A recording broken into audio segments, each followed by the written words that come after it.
అండి అందరికీ. నేనైతే సొరకాయ పులుసు చేస్తాను. సొరకాయ కూడా చాలా బాగుంటుంది. తెలియని వాళ్ళు ఏం చేస్తారంటే, అమ్మో మాకు జలుబు చేస్తుంది, మేము సొరకాయ తిన్నాం, మాకు జలుబు చేస్తుంది అంటారు. కానీ సొరకాయ తింటే కూర చాలా బాగుంటుంది. ఎప్పుడో ఒకసారి కదా మనం సొరకాయ తినేది. కాకపోతే ఇది మటన్ కన్నా టేస్ట్ వస్తుంది. కానీ మనం బాగా చేసుకోవాలి, మంచిగా మసాలా పెట్టుకొని చేసుకుంటే అసలు ఎంత బాగుంటుంది. తెలియకపోయేది ఏదో 2 కొబ్బరి 2 తెల్లవాయలు వేసే అది కూడా కూర అట్లనే ఉంటుంది కాబట్టి మీరు తినరు, ఏం జలుబు చేయదు, బాగుంటుంది. మీకు తెలియదు, మా పల్లెటూరులో ఒక ఆయనకు సొరకాయ చెట్టు ఉంటే బాగా కాస్తున్నాయి అన్నమాట. కాసంటే ఎవరు అడిగినా ఇవ్వటం లేదు. అందరూ ఏం చేస్తావు అంటే ఇంకా ఆమె వచ్చేసి దోశలో కూడా అవే వేసింది. ఒకరోజు మా ఇంటికి దోశ పిండి ఎత్తుకొచ్చింది ఆడించుకునేదానికి. నేను తీసిన మూత ఆడిద్దామని, ఏందబ్బా ఇన్ని ఉప్పులు నిండాయి, ఈమె మర్చిపోయి ఏమన్నా ఇట్టే పోసుకొచ్చిందేమని, ఏందక్క దీంట్లో సొరకాయ ఉప్పులు ఉన్నాయి, దేనికి తెచ్చినామంటే, ఏం లేదమ్మా మా ఇంట్లో చెట్టు ఉంది, ఆమెది కానపల్లెలే, మా ఇంట్లో చెట్టు ఉంది, అందరు అడుగుతుంటే ఎందుకు ఇవ్వాలని ఇట్లా దోశలలో కూడా వేస్తాను నేను, బాగుంటాయి అనింది. అప్పుడు అనిపించింది, ఇంత పిసినారాయమకు చెట్టు ఉండడమే దరిద్రము, ఇలాంటి వాళ్ళు ఉంటే ప్రపంచం అంతా మూత పడిపోతుంది అని. చెట్టు వేసుకొని ఎవరికైనా కాయ లీకోకుండా ఆయమా ఎన్ని ఉప్పులు అంటే ఒక కాయ అంతా కోసుకొని బకెట్ నిండా అవే ఉన్నాయి ఉప్పులే. మరి దోశ అంటే నాకు తెలియదు, సొరకాయ దోశలు కూడా బాగుంటాయని అంటే నేను కూడా విన్నాను. కానీ ఆమె అయితే ఈయన చాలా ఎక్కువ వేసుకోవచ్చింది. ఎవరికైనా ఇచ్చింటే 3 వండుకుంటారు, 3 ఇల్లోళ్ళు. అలాంటిది ఆమె అంత పిండి ఆడిచ్చింది. సరే ఇట్టుండవా అని నేను అంతా ఒక్కరు ఆడిచ్చి పంపించిన. ఇంకా ఆమె ఏం వేసుకొని వచ్చిందో ఆ దెబ్బకు మా ఇంటికే రాలేదు. అందుకు మీకు చెప్పేది ఏంటంటే, ఎవరైనా సొర చెట్టు కానీ, బీర చెట్టు కానీ, కాకర చెట్లు కానీ మనము ఒక రోజు బట్టి 3 రోజులు వండుకొని తిన్నా ఎవరికైనా మనం ఇచ్చే పుణ్యమంట బాపనోళ్ళకి. అందుకు మనమే తిని మనమే ఇంట్లో పెట్టుకుంటే కుళ్ళిపోతాయి, కానీ మనకు వండేది ఊరికి అందరు చూస్తూ ఉంటారు, ఎవరికైనా ఇచ్చే పుణ్యం వస్తుంది. అందుకు ఎవరైనా కానీ దాన ధర్మం అనేది చేయాలి, మనం కూడా చేస్తే బాగుంటుంది. నాకు కూడా ఈ కాయ వేరే అక్క ఇచ్చింది, నాకేం చెట్టేం లేదు.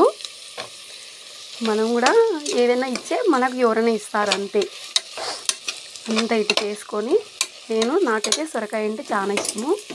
మీకు కూడా ఎవరైనా ఇష్టం ఉండే వాళ్ళైతే కామెంట్ పెట్టండి.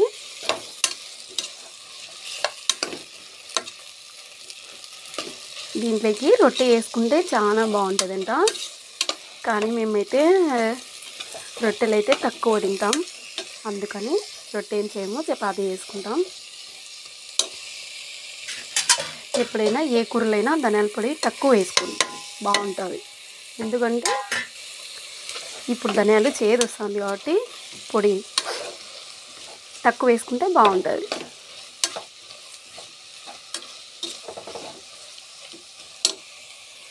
ఇళ్ళ దగ్గర చాలా ఉన్నాయి అనేది సొర చెట్లు బీర చెట్లు వేసుకొని ఇళ్ళల్లోనే తింటే ఏమొస్తుందండి, ఏమి రాదు. మనం మనుషులం కాబట్టి ఇచ్చి పుచ్చుకోవడము అది ఎవరికైనా సాధ్యం ఉండాలి. డబ్బులు అంటే ఇలా దానం అంటే కష్టం, చేయలేం, కానీ తినేటైనా చేయాలి కదా. అలాంటి బుద్ధిగల మన ఇంటి పక్కలో ఉన్న వాళ్ళని కూడా మనం మార్చాలి. మనలాంటి వాళ్ళం మనం వాళ్ళను ఇంకా ఎక్కువ చేయకూడదు, అట్లా ఉండకూడదు, తప్పు అది అని చెప్పి వాళ్ళతో మనం దానం చేయించేటట్టు చేయాలి. కానీ మనం కూడా వాళ్ళలా ఎవరికి ఎద్దులే, మేము ఇంటి పక్కల ఉన్నాం కదా మనమే తిందాం అనే బుద్ధి పెట్టుకున్నాం అనుకో, ఇంకా మనం వాళ్ళకన్నా నీచే వాళ్ళం అవుతాం, కానీ మంచి వాళ్ళం అయితే కాము. ఇప్పుడైతే అయిపోయింది ఇది. మీకు తెలుసో తెలియదో కానీ చేపలలో, పచ్చి చేపలలో కానీ సొరకాయ పులుసులో కానీ వాటర్ తక్కువ వేసుకుంటే మనం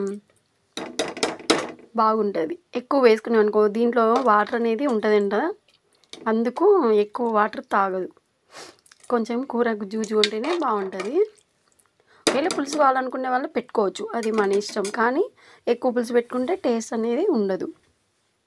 ఓకేనా? ఇప్పుడు నేను 3 విజిల్ రానిస్తే కూర అయిపోతుంది.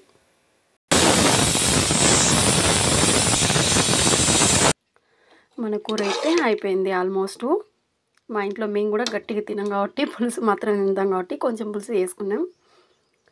ఎవరైనా నా వీడియో బోర్ కొట్టలేదనుకుంటే చివరి వరకు చూడండి, లైక్ చేయండి ప్లీజ్. బాయ్.